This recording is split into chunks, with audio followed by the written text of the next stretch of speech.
क्या हो अगर तुम्हारी अपनी पत्नी तुम्हारे ही बच्चे को जानवर बना दे और फिर एक दिन वही बच्चा तुम्हारे पैरों में गिर पड़े, लेकिन तुम पहचान ही ना पाओ कि वो तुम्हारा लहू है। यह है उस बूढ़े की दर्द भरी दास्तान जिसने अपने बेटे को बछड़े के रूप में देखा और अपनी पत्नी को हिरनी के रूप में पाया। कहानी बूढ़े और उसकी हिरनी का। किस्सा बूढ़े और उसकी हिरनी का। किस्सा बूढ़े और उसकी हिरनी का। वृद्ध बोला, हे दैत्यराज, अब ध्यान देकर मेरा वृत्तांत सुने। ये हिरनी मेरे चचा की बेटी और मेरी पत्नी है। जब यह 12 वर्ष की थी तो इसके साथ मेरा विवाह हुआ। यह अत्यंत पतिव्रता थी और मेरे प्रत्येक आदेश का पालन करती थी।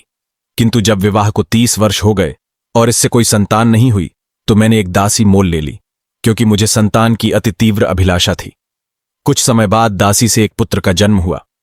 बच्चा पैदा होने पर मेरी पत्नी उस बच्चे और उसकी माता से अत्यंत द्वेष रखने लगी।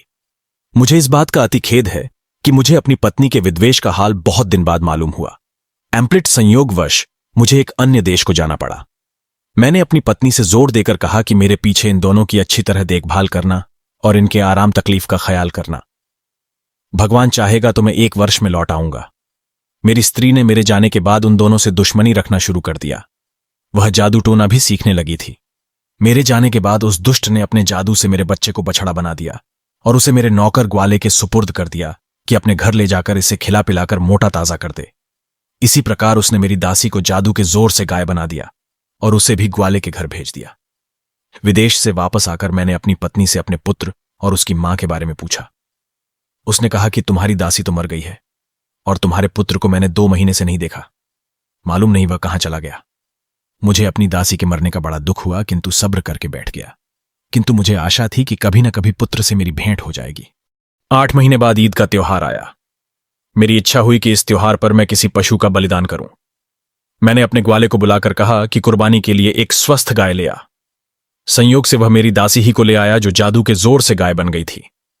मैंने उसे बलिदान करने के लिए उसके पैरों को बांधा तो वह बड़े करुणापूर्ण स्वर में डकारने लगी और उसकी आंखों से आंसू की धारा बहने लगी।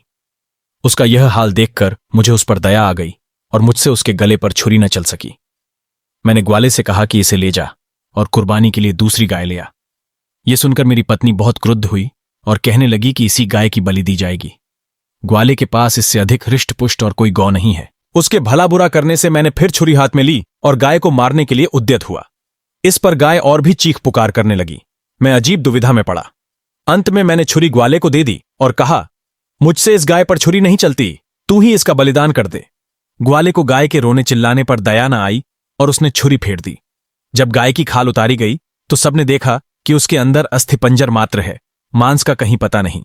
कारण यह था कि गाय की हृष्टता पुष्टता तो केवल मायाजाल के कारण थी। मैं उस ग्वाले पर नाराज हुआ कि गाय को ऐसी दशा में क्यों रखा कि वह ऐसी दुबली पतली हो गई। मैंने गाय ग्वाले ही को दे दी और कहा, तू इसे अपने ही काम में ला। मेरे कुर्बानी करने के लिए कोई बछड़ा ही ले आ, किंतु वह मोटा ताजा होना चाहिए, इस गाय की तरह नहीं। ग्वाला शीघ्र ही एक मोटा ताजा बछड़ा ले आया। बछड़ा देखने में भी बड़ा सुंदर था। यद्यपि उस बछड़े के बारे में मुझे मालूम न था कि यह मेरा ही पुत्र है, तथापि उसे देखकर मेरे हृदय में प्रेम उमड़ने लगा और वह बछड़ा भी मुझे देखते ही रस्सी तुड़ाकर मेरे पैरों पर गिर पड़ा। इस बात से मेरे हृदय में प्रेम का स्रोत और जोर से उबलने लगा और मैं सोचने लगा कि ऐसे प्यारे बछड़े को कैसे मारूं। इन भावनाओं ने मुझे अत्यंत विह्वल कर दिया। उस बछड़े की आंखों से आंसू बहने लगे। इससे उसके प्रति मेरा प्यार और उमड़ा और मैंने ग्वाले से कहा कि इस बछड़े को वापस ले जा और इसकी जगह कोई दूसरा बछड़ा ले आ। पर मेरी पत्नी ने कहा कि तुम इतने मोटे ताजे बछड़े की कुर्बानी क्यों नहीं करते। मैंने कहा कि यह बछड़ा मुझे बड़ा प्यारा लगता है। फिर मैंने अपनी पत्नी से कहा कि मेरे पास एक और बछड़ा है, मैं उसे कुर्बान कर दूंगा। वह दुष्टमना फिर भी उसी बछड़े को मारने पर जोर देती रही, किंतु इस बार मैंने उसके बकने झकने की परवाह नहीं की और बछड़े को वापस कर दिया। हाँ, पत्नी के हृदय को सांत्वना देने के लिए कह दिया कि बकरीद के दिन इसी बछड़े की बलि दूंगा। ग्वाला बछड़े को अपने घर ले गया, लेकिन दूसरे दिन तड़के ही मुझसे एकांत में कहा कि मैं आपसे कुछ कहना चाहता हूं और मुझे आशा है कि आप मेरी बात सुनकर प्रसन्न होंगे। मेरी बेटी जादू टोने में प्रवीण है। कल जब मैं उस बछड़े को वापस लेकर गया तो वह उसे देखकर हंसी भी और रोई भी। मैंने इस विचित्र बात का कारण पूछा तो बोली कि अब्बा, जिस बछड़े को तुम लौटाकर जिंदा लाए हो वह हमारे मालिक का बेटा है, इसलिए मैं इसे जीता जागता देखकर प्रसन्न हुई। रोई इसलिए कि इसके पहले इसकी मां की कुर्बानी दे दी गई थी। हमारे स्वामी की पत्नी ने सौतिया डाह के कारण इन माता पुत्र को जादू के जोर से गाय और बछड़ा बना दिया था। मैंने जो अपनी बेटी के मुंह से सुना, जैसा का तैसा आपको बता दिया। हे दैत्यराज, अब आप सोचिए कि यह वृत्तांत सुनकर मेरे हृदय में कितना शोक और संताप उठा होगा। मैं कुछ देर मर्माहत होकर चुप रहा, फिर ग्वाले के साथ उसके घर पर चला गया ताकि इस वृत्तांत को उसकी बेटी के मुंह से सुनूं। सबसे पहले मैं उसकी पशुशाला में गया ताकि अपने बछड़ा बने हुए पुत्र को देखूं। मैं उस पर हाथ फेरूं, इसके पहले ही वह मेरे पास आकर इतना लाड़ करने लगा कि मुझे विश्वास हो गया कि यह मेरा पुत्र ही है। मैंने लड़की के पास जाकर ग्वाले के मुंह से सुना हुआ हाल दोबारा सुना और लड़की से कहा कि क्या तुम इस बछड़े को फिर से मनुष्य का रूप दे सकती हो? उसने कहा, निश्चय ही मैं उसे दोबारा मनुष्य बना सकती हूं। मैंने कहा, अगर तुम ऐसा कर दो तो मैं तुम्हें अपनी सारी धन संपदा दे दूंगा। लड़की ने मुस्कुराकर कहा कि हम लोग आपके सेवक हैं, आप हमारे मालिक हैं, आपकी आज्ञा शिरोधार्य है, किंतु बछड़े को मनुष्य रूप में 2 शर्तों पर दूंगी। एक तो यह कि उसके मनुष्य बन जाने पर आप उसका विवाह मेरे साथ कर दें, और दूसरा यह कि जिसने इसे मनुष्य से पशु बनाया है उसे भी थोड़ा दंड दिया जाए।